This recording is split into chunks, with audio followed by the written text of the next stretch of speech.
Warning: the fanfic read in this video contains some swearing. If you do not like swearing, please refrain from watching this video. Thank you. Hello you guys, and this is going to be my next project. Since I finished both of the Curse of the Werepony stories, I'm going to be reading Gears in the Void by Lab. This was actually requested by one of the writers of My Little Pony Morphing is Magic, Samaru163. I'm not sure if I pronounced that right. I might have pronounced that wrong. Sorry if I pronounced it wrong. But I read a little bit into this one, and it looks pretty good. I've already given it a like and a favorite on FimFiction. And here is the description.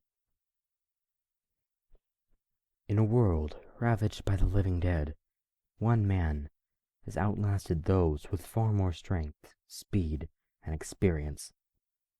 His only advantages are his uncanny luck and peculiar inspiration. This inspiration has never led him astray, and even promises a fresh start. All he has to do is build a strange device that follows no earthly science. While Earth's story may be over, this cog jockey's has just begun. Chapter 1: Breaking Science. All in all, the best part of the end of the world was not having to pay rent, and not having to worry about noise complaints was a close second. I waited for the fuse to run down and shower the area in a rain of stone and metal. A nagging inkling forced me to shuffle a short distance leftward, my fingers still stuffed in my ears to muffle the impending roar of explosives. The familiar rumble filled my body, and the urge to peek out of cover and watch almost got my head taken off. My chuckles grew into full-fledged laughter as tiny stones pelted the sturdy yellow plastic of my construction cap, most of the larger rocks smashing against the already ruined car. The large piece of asphalt, as my gut predicted, finally crashed and shattered, most of the tiny needles peppering my weathered jacket and jeans, though a few found unprotected skin. Once the last bits of downpour petered out like the final kernels in a bag of microwavable popcorn, it was finally safe enough to glance over the top of the rusty vehicle at the settling dust and, beyond that, the newly cleared entrance to the electronics store. The ambient moaning of the city's residents gradually returned. There was no time to spare for appreciation. Judging by the sounds, it'd be a half hour before they showed up. I still couldn't believe we'd lost to walk at a leisurely pace for your life zombies. Disappointingly, a van that had been forcefully evicted from a no-parking zone only made it half as far as I'd expected. It would have been nice to at least come close to my record. "We should have been further away from that one," my companion said as he dug his pinky finger into his ear, frowning at me from under his small dark eyes. "What do you care? You could have danced a jig right next to it and been perfectly fine." The uneven terrain hardly slowed me down as I placed down a lunchbox and entered the store. The wall of stale, rank air was like an odorous slap to the face, and no amount of pine tree air fresheners would make a stank that bad disappear. "Just because I'm in your head doesn't mean I'll disregard my own safety. If you bite it, so do I," Dave growled as he fell behind me and noisily brushed off his tweed jacket. Considering my choices, Dave was the best company anyone could have possibly asked for. Sports equipment just hadn't cut it. Sure, Dave may have been more than a bit rough around the edges, annoyed the hell out of me, appeared only when he wanted to, poked holes in any fun I wanted to have, and... where was I going with this? Oh, right. Dave's okay to have following you, and he did have that awesome bowler hat. Not to mention there was zero chance of him getting his ass chomped, and that was always a plus. Aw, so good to know you care. My volume dropped to a hushed whisper, perfect for anything that involved tiptoeing through a darkened building. Right then. We need to move fast. There's no way the Zeds didn't hear that explosion. Keep your eyes open for any that may have been trapped in here when the entrance caved, cautioned Dave. Naturally, he didn't have to worry about his noise giving our location away. The meager sunlight touching the store's lobby for the first time in whoever knows how long shied away from the darkness like a terrified child. It barely reached the entrance of the shelving labyrinth, sporting relics of an age gone by, making me glad the flashlight hadn't been forgotten this time. Yeah, this ain't my first rodeo. I rolled my eyes and pushed onwards, flashlight slightly shaking in my left hand and crowbar in the right. Unlike Dave, the crowbar never talked back or forgot to change the toilet paper roll. The darkened crevasses at the edge of my vision teemed with the flickering movements of wraiths and specters, and my knuckles turned white from gripping the tools even harder. Why couldn't these places ever be well lit? Having to rely on Dave to point out which threats weren't imagined was always a nuisance. Dave glanced around the darkened store, although it was a mystery if he was looking for anything specific. Doesn't look to be too looted. What were you looking for again? 3 o'clock, crawler. He pointed out the rotting beast with a near-bored tone in his voice. It took a harder yank than usual to free my crowbar, best friend forever, from the ex-human's cranium. A continuum transfunctioner and a flux capacitor. Dave and the crowbar would keep me safe if they were trusted to do their jobs. All I needed to do was not get bit, grab what we came for, and make it home to see what the scavenging teams brought back. He rolled his eyes. Can you try to be serious? I'm sure you don't want a repeat of the shopping mall. How was I supposed to know that door was going to lock behind me? Besides, it wasn't that bad. You lost 2 fingers, he deadpanned. I never liked those 2 anyway. What with the hangnails and always getting pinched indoors. You have to agree the fireball afterwards was epic. My footsteps echoed in the still air as my path led around a toppled, thoroughly ransacked battery display and wandered into the appliances section. Dave let out a noisy sigh, and it wouldn't have surprised me if he'd shaken his head as well. Never mind. Shambler getting up on your right. The red mess that splattered onto the face shield only smeared further when wiping it off with my sleeve failed. Reluctantly, I tilted it up and snorted with disgust. Hate it when that happens. Nothing here. Let's head on back to where they keep the TVs. Just take the damn thing off. It's not like there aren't 40 more back at base.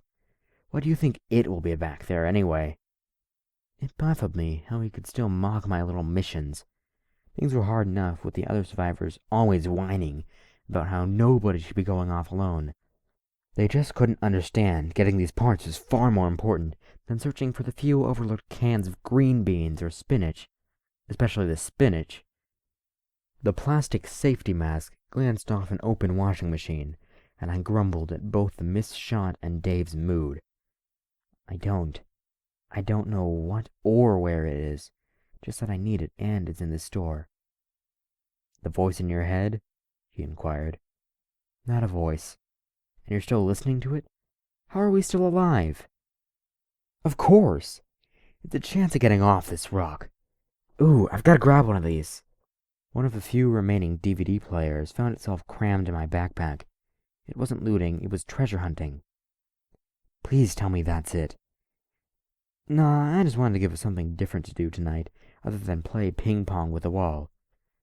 You know, since someone doesn't actually exist, I snarked, sticking my tongue out at him.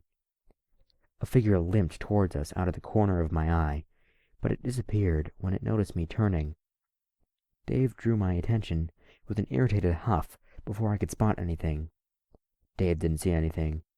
Just had to trust him. How is it my fault I'm incorporeal? And why a DVD player? I suppose there's that television in the conference room, but we don't have anything to watch on it. He grimaced as his mistake slowly dawned on him. Good point. Let's make a detour. Right turn!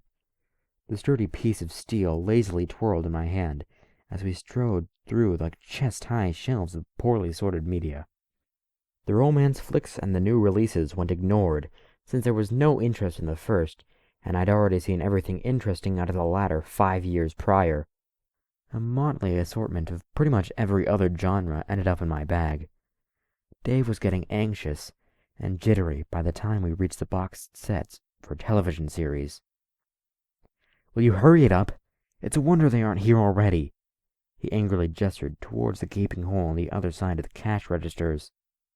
As if on cue, the moaning from outside grew in volume and separated itself from the city's background noise. At least zombies, unlike relatives, were polite enough to let me know when they are dropping by for a meal. "That one's your fault." A sigh escaped when I judged my time. "Just let me find the MLP box set, and we can go look for the doodad again." 5 years was too long to go without the colorful acquired shenanigans, and it was a better choice than the various sitcoms. "Are you serious? Just get going! There's no time to look for anything like that." His blasphemy earned him a dagger-throwing glare. There is always time for ponies. A brief reprieve from a post-apocalyptic wasteland infested with the undead? Yes, please. The fact that it was cartoon ponies was just a bonus. I hate you so much. He didn't mean that. Probably. Found it! The backpack bulged dangerously as the box set was forced in with a cheer. I might have needed to get rid of some of the other DVDs, depending on what I was there to grab. Claire was going to be so excited when she saw it. Granted, we were all eager to get our filthy mitts on any scrap of entertainment, but she'd been a fan before things went to hell. That's nice. Go, go, go. He rudely shooed me away from the DVDs before there was a chance to think of anything else worth taking. Will you relax? You know I have a surprise waiting for the crowd. After everything they've helped me make, how can you still not trust my hunches? The zombies weren't too worrying, but my feet quickly carried me through the overpriced television section anyway. The way you describe it, they aren't your hunches. His face paled and he stammered. You didn't... It was much easier to nod without the headgear in the way. Ah, yeah. Packed that box full of C5. Deadlier than the news's opinion of cell phone radiation and tasty with a slice of potatoes, C5 was one of my better inventions. What the hell is wrong with you? Not only did you place it in our exit, but you're going to bring the rest of the store down on our heads. He was absolutely furious, which in turn made me laugh at the bright shade of red he was turning. We'll be fine. Hold that thought. I think I found it. A large pegboard of various electronic components stood in front of me. A quick glance at any flicker of movement was all that interrupted my hasty scanning. When a single bite was all it took, nobody could afford to miss anything. My attention hung on a quartz crystal resonator, a popular component in radios and other devices. Specifically, the third one in was what caught my eye. The hunches were pickier than a spoiled third grader, but if they wanted that specific one, they got that specific one. That was not a fun lesson to learn. We've seen those all over the place. Why couldn't you have gotten a hunch to get one then? I was supposed to get this one, I guess. Oh, look, just in time, too. A horde had shuffled through the entrance, their slow pace and the time of year, the only thing differentiating them from Black Friday shoppers. Neither of those flesh-stripping crowds would have been a welcome sight. The shiny yellow detonator felt familiar, even through the calluses and torn fingerless gloves, and it practically begged me to press the button. Dave was all that stopped me from making soup. Back up towards that employee door. We need to time this right. I knew that tone. Dave may have been frustrating, but he thought things through, and when his words rang with a tone usually reserved for speaking one's full name, ignoring him would have been a poor choice. Wait, get your damn finger off that button! Jerk. The undead were about halfway to us when he said, All right, through the door and out the loading docks. Hopefully we can get some decent distance before we need to detonate. The door flew open with much less resistance than expected, but my balance somehow kept me upright while bolting down the revealed hallway and nearly choking on the surprisingly staler air. A managerial zombie lunged from an open office, and his rotting fingers brushed against my clothes as I ducked under his grasp. Now! Dave shouted as we clumsily rounded a corner, following the arrow labeled loading dock.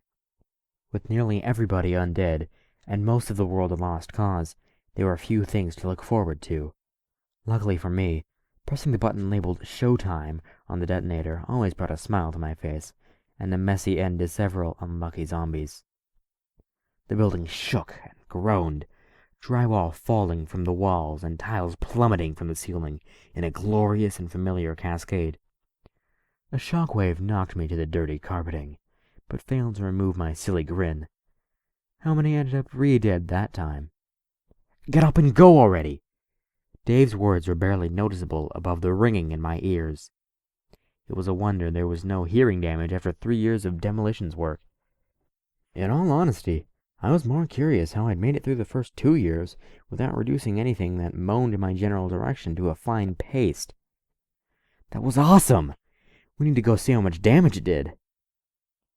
With a quick shake, most of the dust and debris clinging to me fell to the ground, but the small cloud that had made it into my throat took a hearty coughing fit to clear. Blah! Hate the taste of drywall. Circle around if you're that set on it, but we need to get out before the building comes down. It's going to be close if you need to use a mini. Dave sighed, moving past me and motioning for me to follow. But I hate using minis. Dave was easy to pass and beat into the loading bay. Those things were like baby's first grenade. And I hate getting eaten. Open one of the doors up and let's see what we need to do. The door only rose a couple feet off the ground before it caught on something. A mini, which was like a bang snap compared to what devastated the storefront, was unceremoniously lit and tossed under. Hopefully, me scampering behind a forklift and covering my ears was enough cover. The homebrewed explosive ripped the door off its track and rattled the weakened building further. When the dust cleared, it revealed more rubble.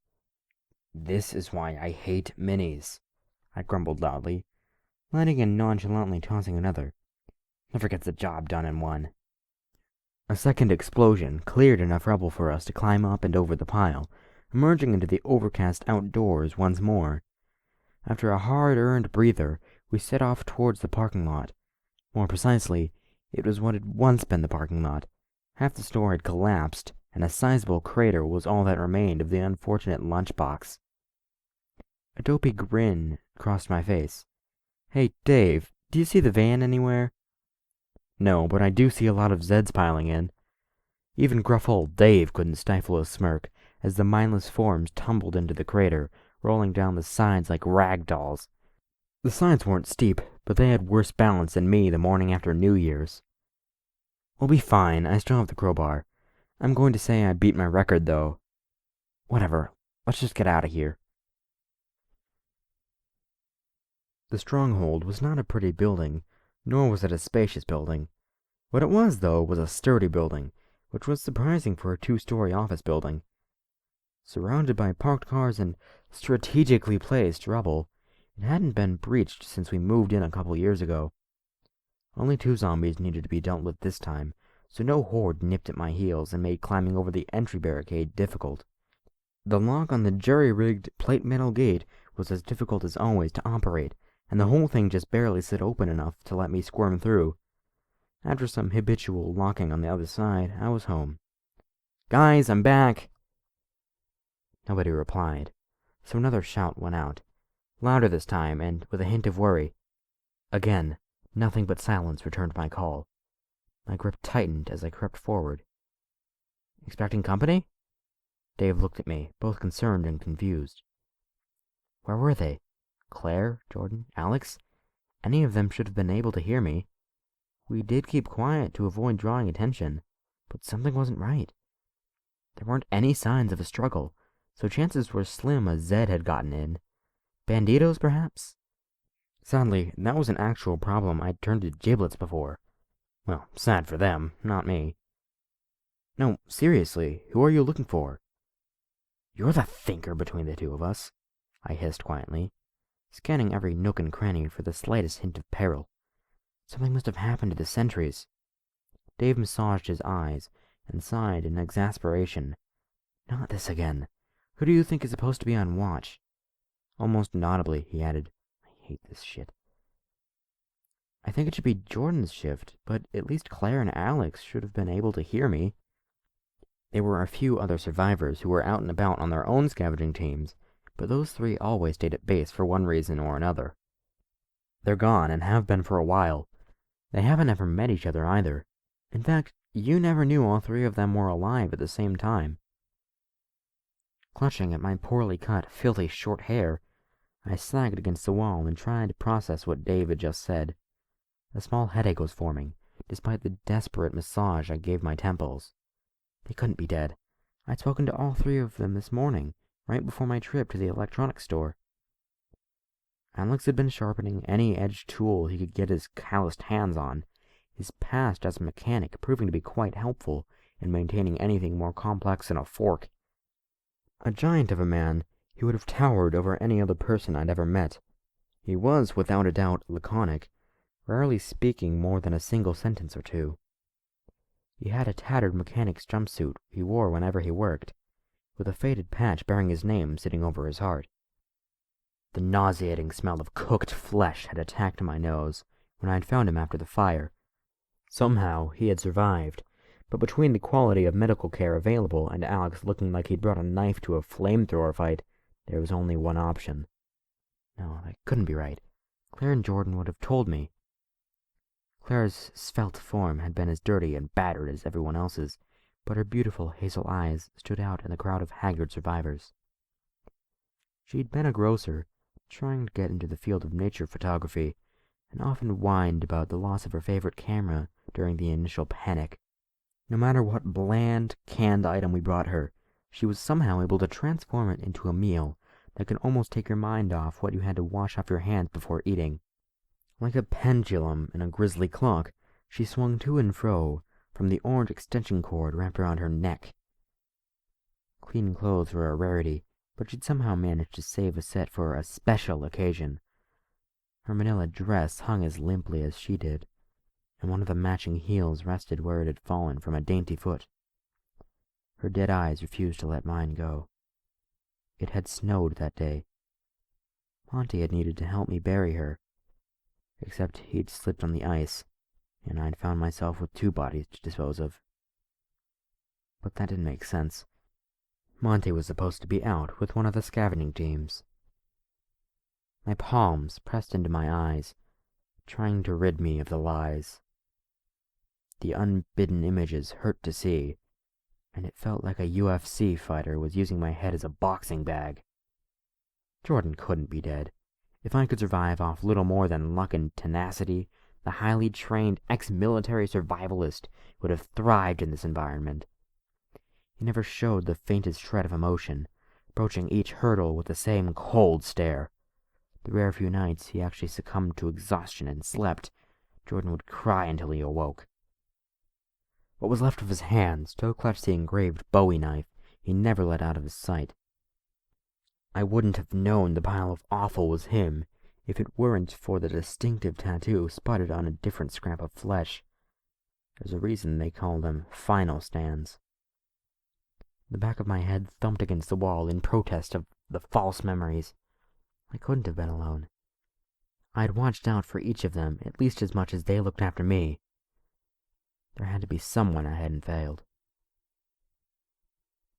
How long? The delusion still hanging heavy on my mind, hampering my words. My mind traveled towards places marked with "Trespassers will be shot" signs. I needed to keep things together.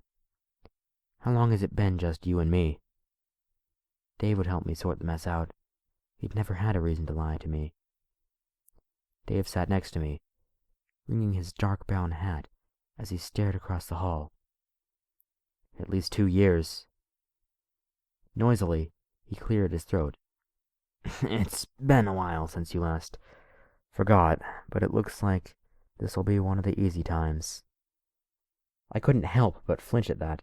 Between my aching psyche and the failures staring me in the face, things weren't looking too cheery.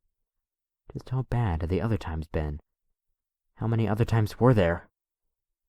Alone. That's how it was. That's how it had been. Anyone who remained was supposed to escape perdition with me, so all we had to do was keep each other alive. It was my fault there'd only be one person leaving. I'd failed them. My limbs felt worse than a canary in a coal mine, and I sighed, leaning against the wall as the day's trials caught up to me. The unavoidable scrapes and bruises tingled like they were trying to remind me of their existence. The energy to stand and go about the day was gone. No, that wasn't right. It was the will to keep going that was missing. It was my fault I was alone. My emotions and body urged me to just give up, slather myself in steak sauce, and wait outside until something noticed dinner was served. Dave's words were unclear, concern showing on his face as he tried again and again to snap me out of my funk. Everything seemed distant, like that dingy hall, and the imaginary man trying to comfort me were miles away. Indecipherable whispers filled my ears with static as I clutched at the spiral everything slid down. It took a rotting hand, macabre streamers of skin dangling from its wounds like faulty papier-mâché, reaching from my left to bring me back to reality. Without hesitation, my trusty crowbar swung at my foe, but instead of a walking corpse eager to find its next meal, the wall took the brunt of my swing. With a grunt, the tool tore from the wall, scattering drywall across the floor, yet nothing took advantage of the delay. It was still just Dave and me. We need to get out of here. My joints protested the movement, creaking loudly as I rose to my feet, wanting only to sit down and watch something. Ponies sounded like a pretty good idea right about then. Poking science in the eye could wait. A pang of hunger pushed something else to the top of my list, only to be shunted to second place, when scratching an innocent itch led to sticking a finger in an open wound and swearing loudly. A stale granola bar snagged from the break room, just something to take the edge off the hunger while patching things up, kept me from gnawing my legs off while meandering over to where the pile of first aid supplies waited patiently. There was nothing too serious to patch up this time, but being caught in so many explosions tended to leave wounds. The injury I'd inadvertently fingered wasn't as bad as it felt, but the scratches ended up requiring the last of the gauze and most of the remaining stock of adhesive sutures, two things which absolutely sucked to scavenge for. After that, all that remained was tweezering out a couple of slivers of rock from my cheek, the future scars an eventual part of my ever-growing collection. Thankfully, Dave kept his snark to himself during my time playing medic. With that out of the way, my stomach told me a granola bar was a terrible dinner, and I should be ashamed for not eating an actual meal first. When it comes to food, the apocalypse sucks. Make a list of all your favorite foods. If any of them need to be refrigerated, cross them off unless you have a generator, a refrigerator, and the means to maintain both of them. In fact, you might as well cross them out anyway, because the universe is a bitch. Most shelf foods have fairly short lifespans as well, even tasty little snack cakes. Unless you have the good fortune to not be in a city when shit hits the fan, forget about growing a garden to feed you. It may help a bit, but you're still going to need to scavenge a lot. Even if you aren't in the city, good luck maintaining the perimeter on a plot of land large enough to feed you and everyone who's with you.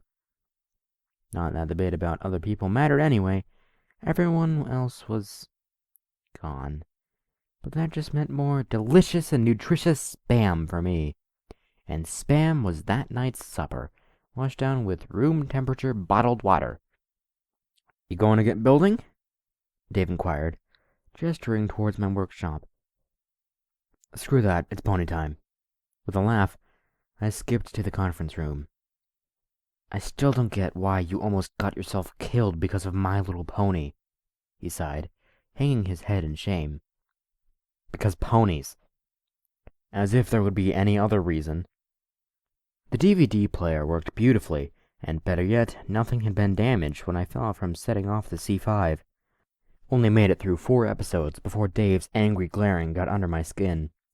On my way out, a drained remote control hurtled through him. It couldn't actually hurt him, but it's the thought that counts. No matter the unholy amount of potpourri, the room always smelled like oil and burnt electronics, an odor that added a homey feel. There were enough jagged scorch marks and gouges marring the walls to slay an interior designer at 15 paces. In one wall, a melon-sized hole, the result of a hilariously failed experiment with office chair propulsion, provided a glimpse of the office floor and its sea of cubicles. The hunches that had led me to the electronics store in the first place had been helping me build a machine which could have never been conceived in normal circumstances. Fluorescent lights lit the workshop well enough, yet the corner with the device had grown steadily darker as more of it came together, making part of the room feel like somebody had said, "We need to talk." The fact that it only took up a single corner offset the ominous feeling. There were so many parts it was impossible to remember everything included. What mattered, though, was that my hunches told me this was my ticket out of here. This pile of crap would hand me a one-way ticket to another universe. For some reason, Dave thought it was completely ludicrous. "So, what exactly are you going to do with that quartz?" I could feel him looking over my shoulder as the resonator worked out of its package. "No clue." The component refused to give up its secrets. "Give me some time to figure it out." Circling the machine at a snail's pace, I took in every detail as the task presented itself. It was like a jigsaw puzzle, with pieces from several different boxes. Precariously leaning to one side, it was held together by little more than duct tape, hope, and cartons of chewing gum. No doubt my old shop teacher was thrashing in his grave. Come to think of it, if he was a zombie, was there some Zed just spinning in circles somewhere? Here we go. Smirking, I grabbed the smoldering iron and attached the resonator to the microwave circuit board. That would have allowed something. Who cared how it worked? Whether or not it worked was the real question. A feeling of accomplishment struck, and it was no mystery what it meant. The machine was finally finished, and the realization struck me like a hammer to the kneecap. After all this time, after far too many excursions for random junk, this was it.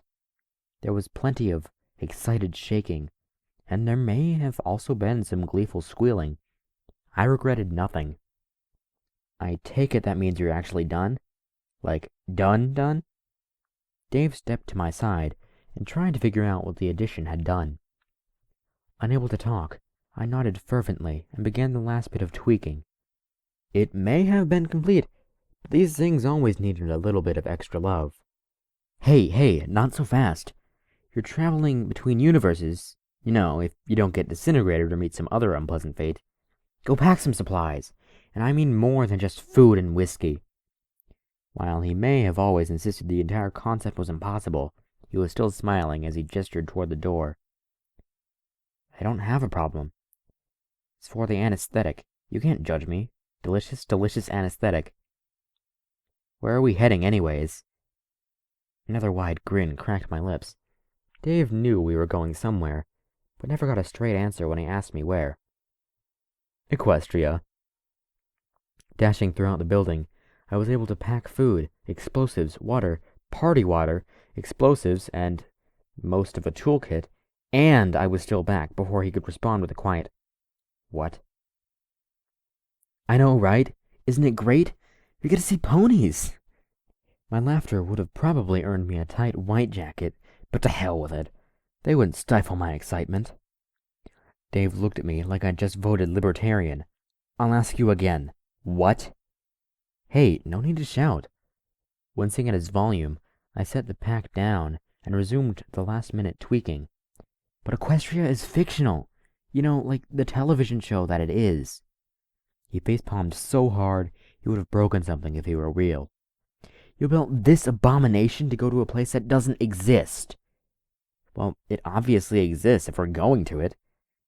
Dave frowned harder as I rolled my eyes and adjusted the knob on the semiflange to calibrate the relativity angle. "Beats going to Narnia, at least. Or the Imperium. I want a better life, not more hopelessness." You could bring up any theory you wanted on alternate universes, and there'd always be someone with a counter-argument. Good thing there weren't any actual people left to argue with. This would work. I could feel it alongside the unfamiliar taste of hope. Together, they kind of tasted like snozberries. "How can you be so sure? This is our lives you're gambling with here, and you're a terrible gambler." That much was true, at least. A bet on both heads and tails on a coin flip would just end up in the coin landing on its side. I have a hunch. Shit, what are the coordinates? One hand covered my eyes, while the other pushed random buttons. The microwave was ready to go, its display brightly showing a sequence of numbers and symbols the appliance had no business knowing. Again with the hunches. I'll give the credit for the C5 to him. That stuff works great, and there was no way you would have figured out how to make a deadly explosive with tapioca pudding powder otherwise. But this is far beyond that. You're actually trying to leave reality. If I'd known this is what you had planned, I'd have tried harder to stop you. This delusion of yours is so completely off-the-wall crazy, bonkers, ludicrous. Whatever you want to call it, how can this possibly work? Says the imaginary acquaintance following me through a zombie apocalypse, I snorted. I'll take oblivion over this any day. Well, unless I have to buy horse armor. You're serious, aren't you? Frustratedly, he ineffectually punched the wall. Fine, either way. We need to get out of here. You've held on this long, but we both know your luck can't last forever. Best case scenario, it works like you expect it to. Worst case scenario, it doesn't work and lights you on fire. That's the spirit. Now shut up and let me work. A smirk inched across my face as I cracked my knuckles and opened the toolbox. My instruments stared back at me, eager to play their mechanical melody. There wasn't much left to do, but it needed to all be done with utmost precision. Oil the hinges. Recalculate exit distance and vertices. Tighten all the things.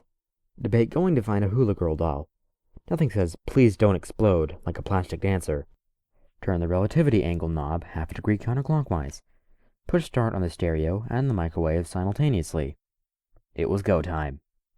The music player filled the air with an appropriate tune, while the microwave, the expedition to retrieve that son of a toaster oven was barely worth it, sparked over the tinfoil origami crane within. A few pregnant moments passed with crushing gravitas. The tension was so thick, I could have almost reached out and slapped it for being so dramatic. It didn't explode, which is a plus. I really didn't expect that microwave to work after how much you gutted it.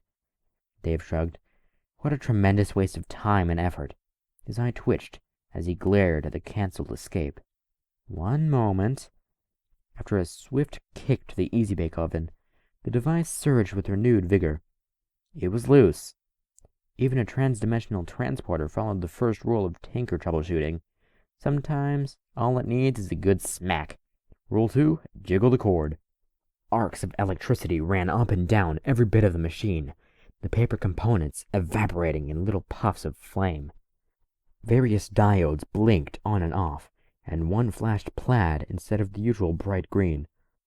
Fluorescent bulbs throughout the stronghold shattered, and an unearthly hum filled the air as the music distorted. The slinky matrix began to spin, my decision to grab the metal ones proving better and better. They each glowed a radiant blue or red, as mysterious energy coursed through them, simultaneously disintegrating and reinforcing them. The plasma slinkies increased in speed, the red and blue combining into a shining purple as they began to cut through the fabric of space and time. The whole room had become strangely dark, and the only light came from the machine. Space-time doesn't cut gracefully. With a tearing sound heard in my bones instead of my ears, the portal opened, consuming the quartet of previously metal springs instantly. The room may have gone dark when all the lights blew out, but it was still brighter than the abyss before me, its edges redefining what was previously black. What the shit? How the hell did that actually work? I think you just broke science. I told you it'd work. Let go. We don't have much time before it closes, and we don't want to get stuck halfway through when it does. That was a mess no creepy janitor deserved. Even though it had been me to stress urgency, I took a moment to gaze at the open doorway, almost hoping one of the many survivors from the past would come stumbling through and tell me they only faked their death to escape a tax collector. This was it. This was the end of my life on that decaying rock. How many other humans were still alive anyway? 2 years without a single trace didn't leave my hopes very high. I'd tried to keep them from dying. I'd tried to find more. But only a figment of my imagination and I stood in the darkened room. Despite my best efforts, I was alone. And the guilt was like a knife. If my regrets fought any dirtier, they would have kicked me in the groin while shielding itself with an orphan. I'm sorry, everyone. My pack hung heavy on my shoulders, while heavy steps marched me towards my last hope. Suddenly, I tripped over what must have been mist clutter, falling into the portal with the grace of an upside-down blimp and flailing boldly where no man has flailed before.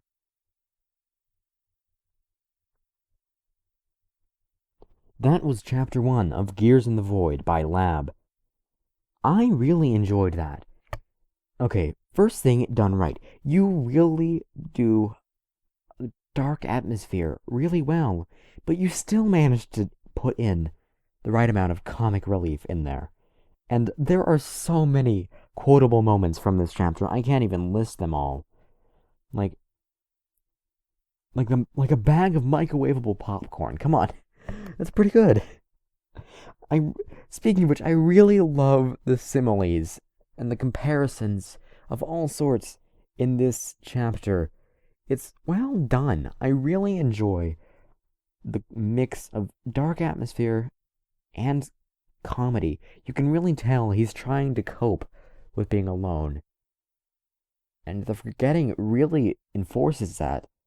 Like the fact that he forgets that he's alone really, really enforces the fact that he's trying to cope, and I like that. This chapter was pretty well done. I really liked it. Definitely better than Curse the Werepony. That's for certain.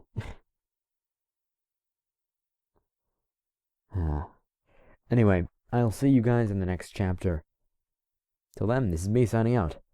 Be sure to give this fic a like if you like it. And also, leave your opinion in the comments below. I would gladly like to hear it, and I'm sure the writer would like to hear it as well. Till then, this is me signing out. Peace!